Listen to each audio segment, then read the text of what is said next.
Shalom saudara-saudari yang dikasihi oleh Tuhan Yesus Kristus. Bagaimana kabarnya semua? Senang rasanya saya kembali dapat menyapa saudara-saudari semua. Saudara-saudari, dalam hidup ini terkadang kita merasa lemah. Kita merasa lelah di dalam menjalani apa yang sudah menjadi pekerjaan kita. Kita merasa lemah tentang kehidupan ini. Tapi terkadang juga kita merasa kuat dan kita bisa melanjutkan akan apa yang sudah kita kerjakan, melanjutkan akan kehidupan ini sampai selesai. Tetapi saudara-saudari sekalian, janganlah kita khawatir karena yang lemah dikuatkan oleh Tuhan Yesus.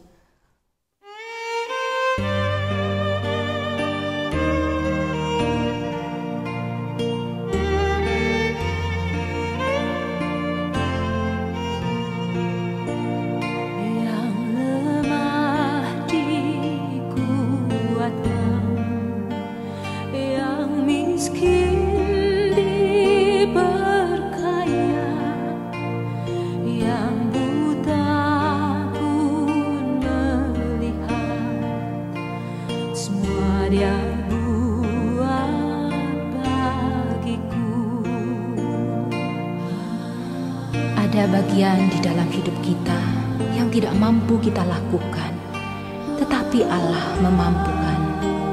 Dan ada hal-hal dalam hidup kita yang tidak mungkin, tetapi Allah memungkinkan.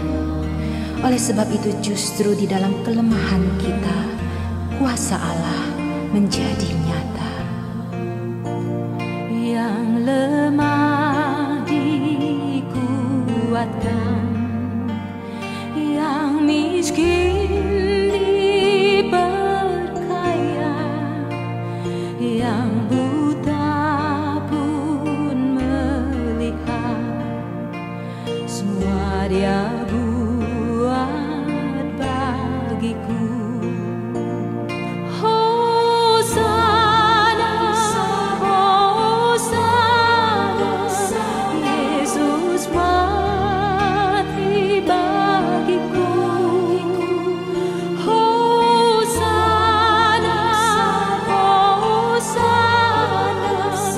Dia bangkit bagiku.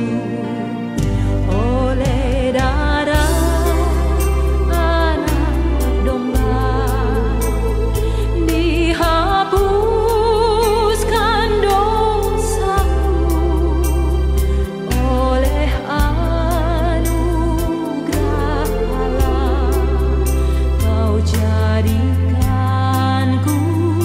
anakmu. Sekarang tenang jiwaku, aman dalam tanganmu.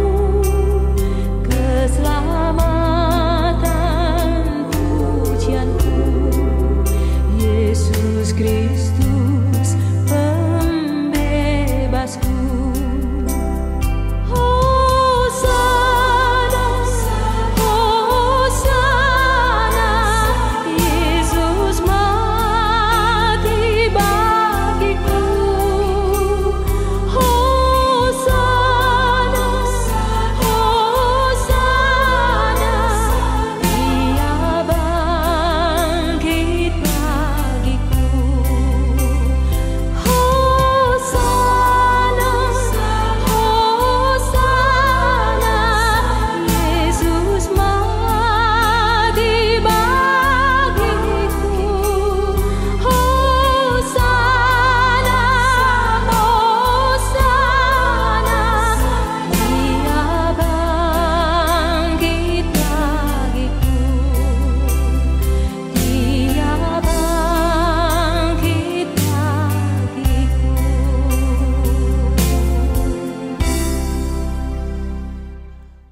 Saudara-saudari sekalian, saat ini saya kembali mengajak kita untuk berdoa. Tuhan, kami bersyukur untuk anugerah yang Tuhan berikan bagi kami, sehingga pada saat ini kami boleh kembali datang untuk beribadah, memuji memuliakan Tuhan, dan juga mendengarkan firman-Mu. Tuhan, tolong pimpin sertai kami, anak-anak-Mu di saat ini, sehingga kiranya kami pun boleh berfokus hanya kepada Tuhan saja. Kami serahkan ibadah ini ke dalam tangan-Mu, hanya di dalam nama Tuhan Yesus kami telah berdoa. Amin. Allah adalah penolong yang sejati dan yang paling mengerti apa yang kita perlukan. Tidak ada pribadi yang begitu luar biasa untuk dapat menolong setiap kita di dalam kondisi apapun selain Allah kita. Karena tak tersembunyi kuasanya. Kuasa Allah kita tidak pernah tersembunyi. Oleh karena itu, mari kita sama-sama menyanyikan lagu Tak Tersembunyinya Kuasa Allah.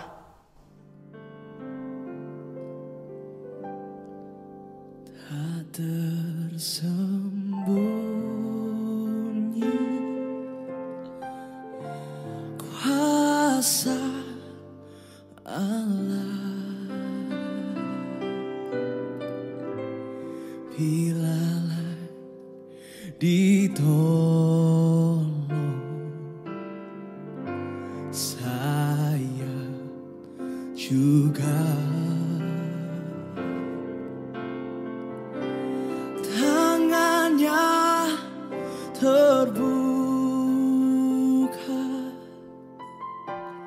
menunggulah,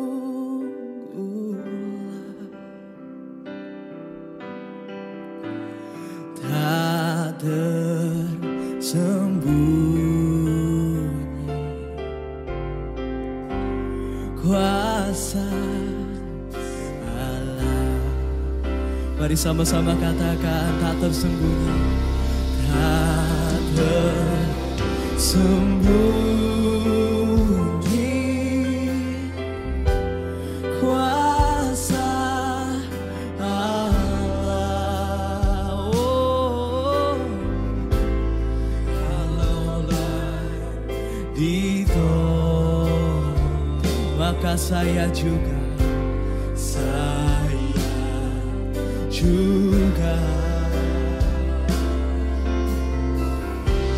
tangannya terbuka menunggulah, sebab tak tersembunyi, tak tersembunyi kuasa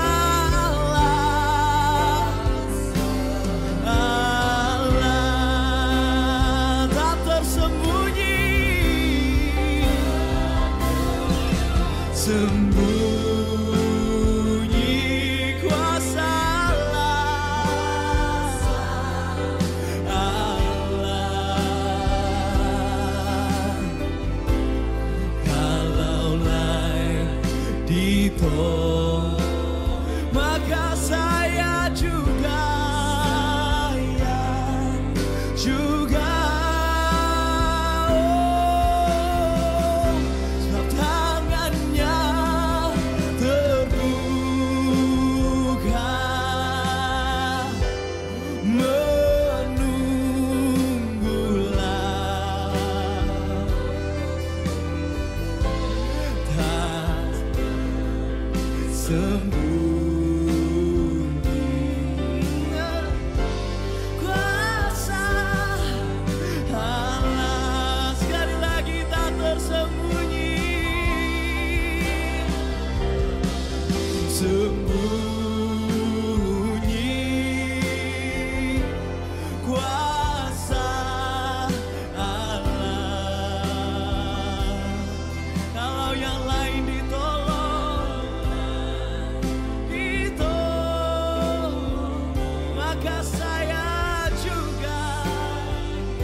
Saudara-saudari sekalian, pada saat ini saya ingin mengajak kita untuk kembali menundukkan kepala kita dan berdoa.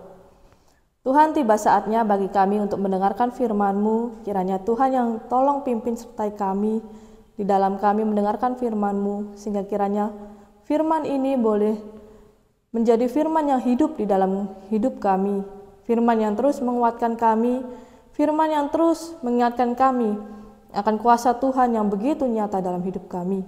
Pakai hamba-Mu juga Tuhan di dalam keterbatasannya, sehingga kiranya hamba-Mu ini boleh menyampaikan kebenaran firman sesuai dengan apa yang Tuhan mau. Sembunyikan hamba-Mu di balik salib-Mu Tuhan, biarlah setiap kami yang mendengarkan itu boleh tertuju pada Tuhan dan memandang Tuhan saja yang hidup dalam kehidupan kami. Kami serahkan firman ini ke dalam tangan-Mu. Hanya dalam nama Tuhan Yesus kami telah berdoa. Amin. Saudara-saudari sekalian, saat ini saya ingin mengajak kita semua untuk membuka Alkitab kita yang terambil di dalam Filipi 4 ayat 6 sampai 7. Filipi 4 ayat 6 sampai 7. Saya akan membacakannya untuk kita sekalian. Janganlah hendaknya kamu khawatir tentang apapun juga, tetapi nyatakanlah dalam segala hal keinginanmu kepada Allah dalam doa dan permohonan dengan ucapan syukur.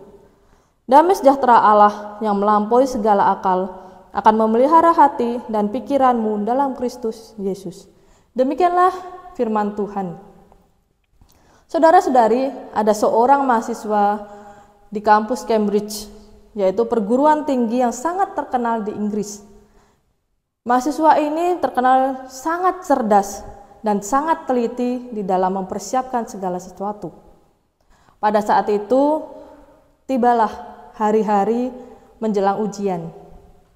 Mahasiswa ini telah mempersiapkan dirinya dengan sangat teratur dan tampaknya ia sudah siap menghadapi ujian jauh hari-hari sebelumnya.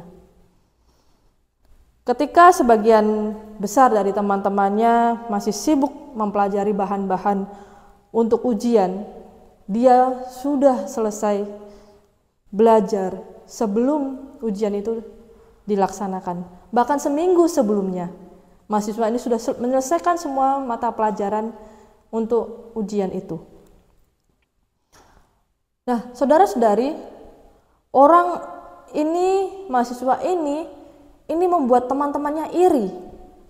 Karena bagaimana seseorang bisa menyelesaikan semua bahan pelajaran sebelum masa ujian itu tiba. Bahkan pikir sahabatnya ketika melihat mahasiswa cerdas ini sudah siap, dia juga merasa iri. Nah, kemudian beberapa saat kemudian ujian pun dimulai. Dan setelah itu beberapa hari tibalah waktunya untuk pengumuman hasil dari ujian ini. Tapi saudara-saudari, sangat disayangkan mahasiswa yang terkenal sangat cerdas ini, yang memiliki kecerdasan yang cukup luar biasa dibandingkan teman-temannya, gagal dalam ujian ini. Hal ini membuatnya sangat terkejut karena kegagalan dari ujian yang ia kerjakan. Ia merasa bahwa ia sudah mempersiapkan semuanya itu dengan sebaik mungkin, tetapi ternyata gagal. Kegagalan ini membuat dia sedih, membuat dia khawatir. Dia khawatir tentang apa yang harus dia lakukan. Dia khawatir tentang kedepannya. Kekhawatiran ini mulai membuat mahasiswa ini juga sulit untuk bersukacita dalam kesehariannya. Karena mahasiswa ini biasanya juga adalah orang yang sukacita. Nah, saudara-saudari sekalian, khawatir ini adalah salah satu perasaan yang umum dimiliki dan dialami oleh semua orang di dunia ini. Perasaan khawatir ini juga seringkali membuat orang yang mengalaminya akan merasa gelisah, prihatin, atau bahkan merasa takut dalam kesehariannya. Selain itu, Orang yang merasa khawatir yang tinggi ini di dalam dirinya, ia pun dikatakan bahwa seringkali merasa sulit tidur, sulit berfokus pada apa yang ada di depan. Dia sulit fokus tentang apa yang dikerjakannya.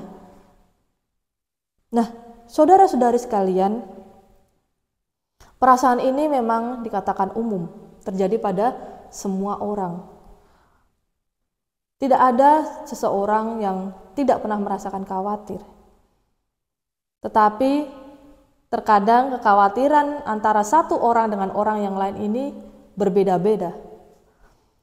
Khawatir, ada yang merasa khawatir biasa, ya bisa dikendalikan gitu. Tapi ada juga yang memiliki kekhawatiran yang tinggi dalam hidupnya. Nah, saudara-saudari sekalian, kekhawatiran apa sih yang biasanya dirasakan oleh seseorang? Biasanya kekhawatiran ini akan berhubungan dengan masa depan, akan berhubungan dengan keluarga mereka, akan berhubungan dengan pekerjaan, hidupnya, kesehatannya, atau bahkan keadaan sekelilingnya, dan lain sebagainya. Banyak hal yang bisa membuat seseorang itu merasa khawatir.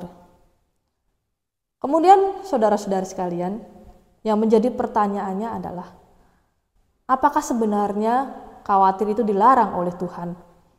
Adakah khawatir yang diizinkan dan dilarang oleh Tuhan dalam kehidupan manusia?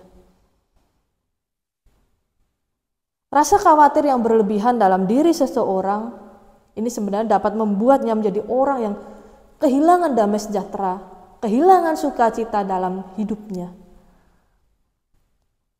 Tidak hanya itu, orang-orang yang sekelilingnya pun akan merasakan kehilangan sukacita dan damai sejahtera itu.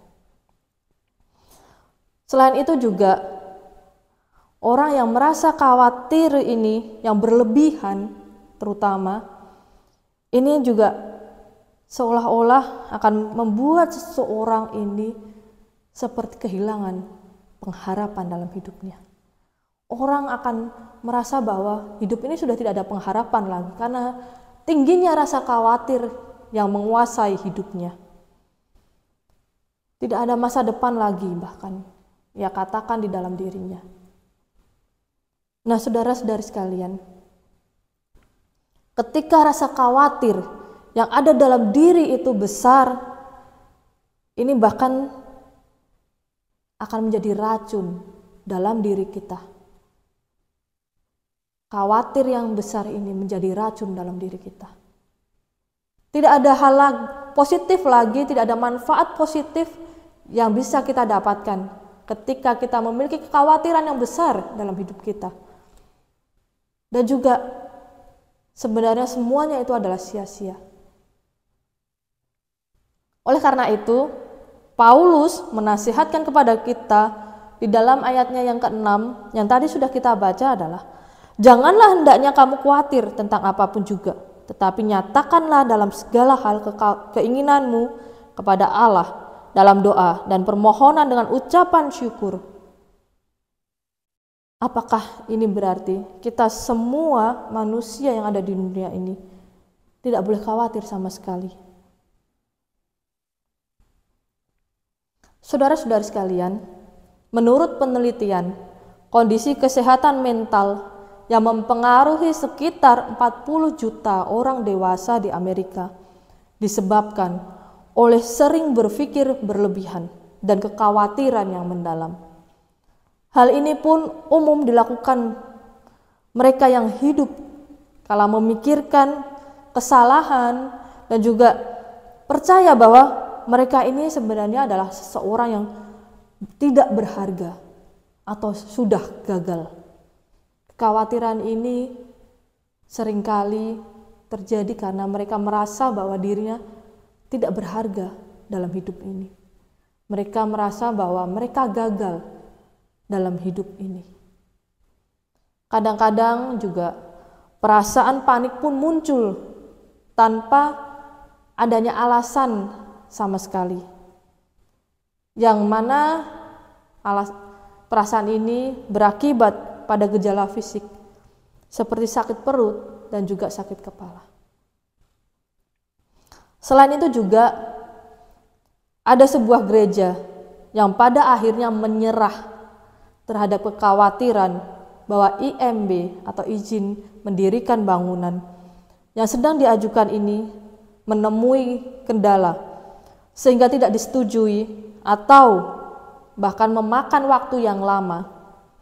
Sehingga apa? Sehingga para pemimpinnya mengambil keputusan untuk menyanggupi tawaran dari oknum yang bertanggung jawab akan izin ini dan juga memberikan suap kepada oknum tersebut. Hanya apa? Hanya demi rumah Tuhan dan rumah jemaat. Karena kekhawatiran ini, pemimpin dari gereja ini memberikan suap, hal yang tidak boleh dilakukan, tetapi ia lakukan. Mereka berdoa kepada Tuhan bahkan, tetapi pada kenyataannya mereka juga memungkiri kuasa Tuhan. Ini sungguh nyata dan sungguh ironis, saudara-saudari sekalian. Kekhawatiran yang terjadi dari seorang pemimpin gereja, pemimpin jemaat, sehingga melakukan hal yang tidak seharusnya ia lakukan. Nasihat yang Paulus berikan kepada jemaat di Filipi bukan berarti kita tidak boleh memiliki kekhawatiran sama sekali dalam hidup ini. Tetapi yang menjadi pertanyaannya adalah sebenarnya seberapa khawatirnya kita terhadap sesuatu hal yang belum terjadi dalam hidup kita. Apakah kekhawatiran ini sudah sampai menguasai diri kita, diri saya, dan diri saudara-saudari sekalian? Atau sebenarnya kekhawatiran ini masih bisa kita kendalikan, masih hanya kecil dalam diri kita, sehingga tidak menguasai diri kita, sampai membuat kita tidak bisa berpikir positif. Karena orang yang khawatir itu akan memikirkan sesuatu hal yang sebenarnya belum terjadi. Sesuatu hal yang masih di depan, yang kita sendiri sebelumnya belum tahu apa yang akan terjadi, tapi ia sudah memikirkannya. Bahkan tidak hanya memikirkan. Orang yang sudah memiliki kekhawatiran yang lebih ini biasanya akan merasa takut untuk melangkah menghadapi masa depannya. Oleh karena itu sebenarnya khawatir itu tidak dilarang, asal kita masih bisa mengendalikannya. Asal kekhawatiran itu tidak membuat kita menjadi pribadi yang kehilangan sukacita, pribadi yang kehilangan akal sehat kita. Karenanya Paulus menasihatkan untuk hendaklah rasa khawatir itu dinyatakan kepada Allah dalam doa dan permohonan dengan ucapan syukur dari diri kita. Dinyatakan kepada Allah dalam doa dan permohonan. Saudara-saudara sekalian, hal ini berarti bahwa ketika seseorang memiliki rasa khawatir dalam dirinya, hendaklah ia datang kepada Allah dalam doa, dalam permohonan. Untuk apa? Untuk menyatakan apa yang dia pikirkan, apa yang dia takutkan, apa yang dia resahkan dalam dirinya. Perlu ia sampaikan kepada Allah. Allah yang maha kuasa, Allah yang maha tahu segala sesuatunya. Kenapa hal ini perlu dilakukan? Karena hanya Allah saja yang paling mengerti masa depan akan dunia ini. Hanya Allah saja yang paling mengerti masa depan setiap pribadi lepas pribadi, setiap manusia yang ada di dunia ini. Bahkan hanya Allah saja yang paling mengerti apa yang terbaik bagi setiap anak-anaknya, yang harus terjadi dan diberikannya. Saudara-saudara sekalian, selain dinyatakan kepada Allah dalam doa dan permohonan, ketika kita merasa khawatir, kita datang kepada Allah. hal ini juga pasti akan menjadi sesuatu hal yang indah. Selain karena Allah mengerti akan masa depan setiap kita, juga ketika kita menyatakan kekhawatiran kita kepada Allah dalam doa, maka dikatakan bahwa damai sejahtera Allah yang melampaui segala akal akan memelihara hati dan pikiranmu dalam Kristus Yesus. Ini saudara-saudari sekalian, ada damai sejahtera Allah. Damai sejahtera yang diberikan Allah kepada setiap orang yang datang kepadanya. Damai sejahtera yang dikatakan bahkan melampaui akal manusia. Karena memang benar bahwa damai sejahtera dari Allah itu membuat setiap hati kita kemudian merasa tenang.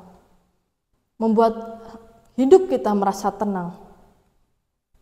Bahkan damai sejahtera dari Allah sajalah yang juga akan memelihara hati serta pikiran anak-anaknya agar terus tertuju kepada Kristus Yesus. Jika kita melihat di dalam Matius 55 ayat 22, dikatakan juga bahwa serahkanlah khawatirmu kepada Tuhan, maka Ia akan memelihara engkau. Tidak untuk selama-lamanya dibiarkannya orang benar itu goyah. Saudara-saudara sekalian, dari hal ini kita belajar bahwa perlu ada penyerahan yang total dari diri kita kepada Allah. Karena tanpa adanya penyerahan total kita kepada Allah tentang kekhawatiran kita, tentang masa depan kita, tentang apa yang sedang kita alami, maka meski kita berdoa pun setiap waktu, setiap saat, semua itu akan menjadi sia-sia. Karena apa? Karena kita tetap akan mengambil kendali apa yang kita rasakan. Kita tidak membiarkan Allah bekerja sepenuhnya dalam hidup kita, sehingga kita tidak bisa merasakan damai sejahtera dan sukacita dari Allah itu. Kita tidak bisa merasakan apa yang Allah katakan melalui Paulus, damai sejahtera Allah melampaui akal manusia. Saudara-saudari sekalian, sama halnya dengan kisah gereja yang tadi saya sampaikan, yang berdoa kepada Tuhan, tapi mereka tidak menyerahkan kekhawatiran mereka sepenuhnya kepada Tuhan, dan akhirnya pemimpin itu melakukan suap. Mereka memungkiri kuasa Allah yang sebenarnya sanggup membantu mereka di dalam mengurus izin mendirikan bangunan. Hal ini memang benar, saudara-saudari sekalian. Rasa penyerahan total kepada Allah ini harus kita lakukan sebagai orang percaya. Ketika kita merasa khawatir, ketika kita memiliki beban hidup kita perlu memberikan kepada Allah. Karena damai sejahtera Allah ini juga akan terus membantu setiap anak-anaknya untuk dapat memelihara hati dan pikiran kita untuk bisa tertuju kepada Allah, kepada Kristus Yesus. Dalam arti kita bisa mengendalikan hati dan pikiran kita sehingga bisa fokus untuk masa depan kita. Bahkan Yesus ketika itu juga menasihatkan kepada orang-orang yang mengikutinya di dalam perjalanan untuk mereka jangan khawatir. Lukas 12 ayat 22 dikatakan, Yesus berkata kepada murid-muridnya, "Karena itu aku berkata kepadamu, janganlah khawatir akan hidupmu, akan apa yang hendak kamu makan, dan janganlah khawatir pula akan tubuhmu, akan apa yang hendak kamu pakai." Kekhawatiran yang Yesus sampaikan ini pun bahkan adalah tentang hal-hal yang bersifat rutin, yang merupakan kebutuhan kita sehari-hari. Tapi ia katakan bahwa janganlah khawatir. Saudara-saudari sekalian, Oleh karena itu, ada beberapa hal yang bisa kita lihat di sini. Agar rasa khawatir yang kita alami, yang baru kita rasakan ini tidak membuat kita kehilangan damai sejahtera dan juga sukacita dari Allah itu. Saya merangkumnya menjadi 3 hal. Yang pertama, kita perlu menerima situasi kita, apa yang sedang terjadi dalam hidup kita saat ini. Tetapi menerima situasi ini bukanlah sebuah sikap yang menerima begitu saja, sehingga ketika kita mengalami sesuatu hal, bahkan sesuatu hal yang kurang baik ini, kita tidak mengusahakan untuk menjadikannya menjadi lebih baik. Menerima situasi ini adalah kita harus dapat menerima kenyataan dalam hidup kita ini. Kenyataan yang sedang terjadi itu dengan terus beriman kepada Allah dan memandang Allah dalam hidup kita.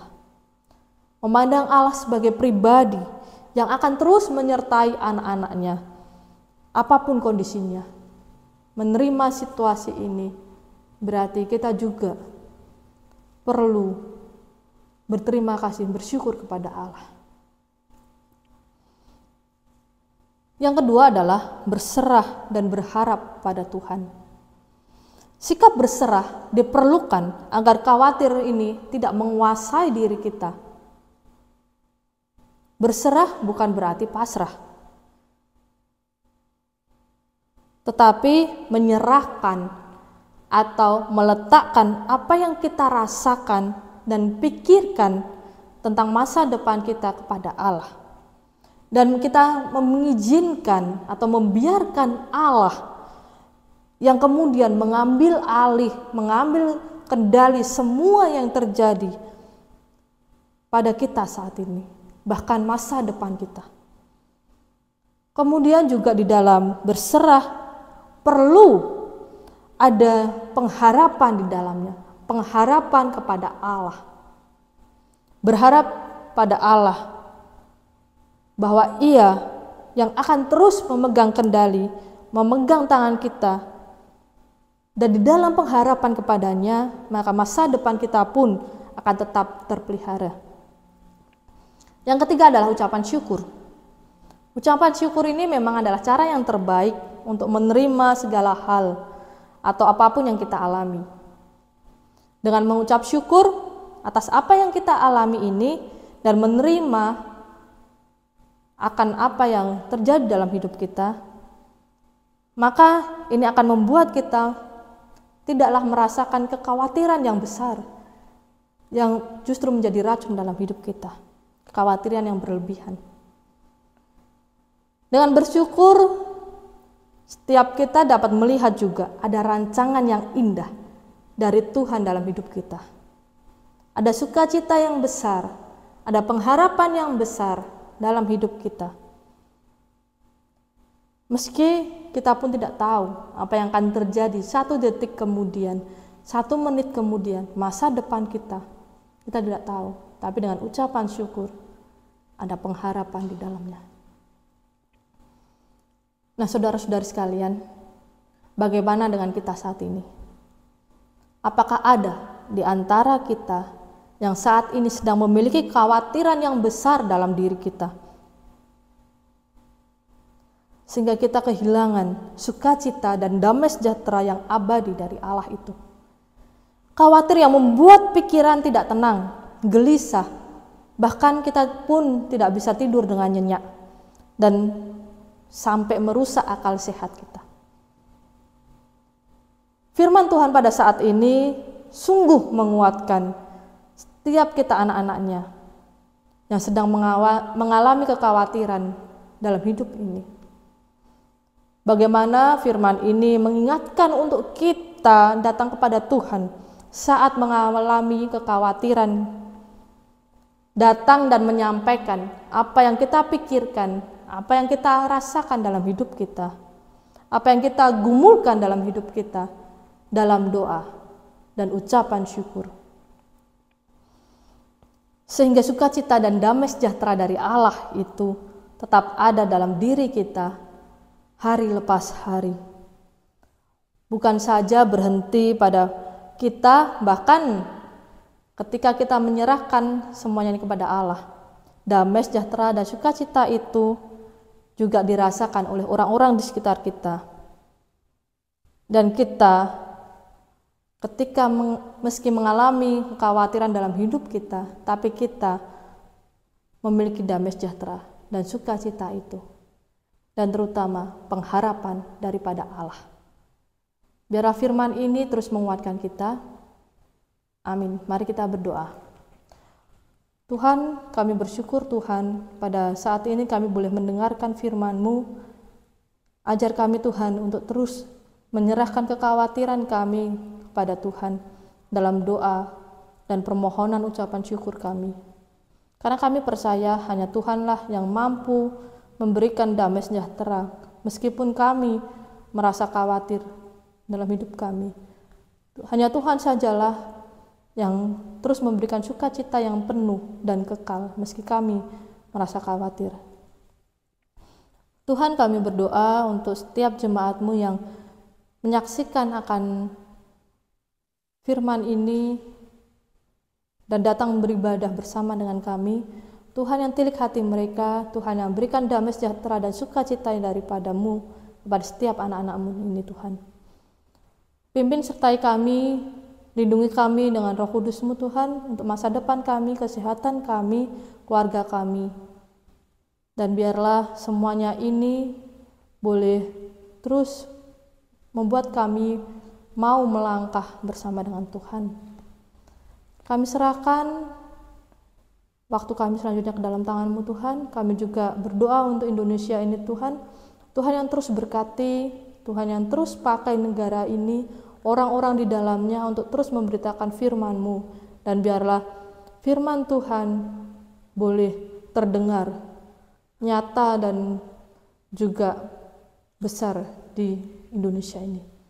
Hanya dalam nama Tuhan Yesus kami telah berdoa. Amin.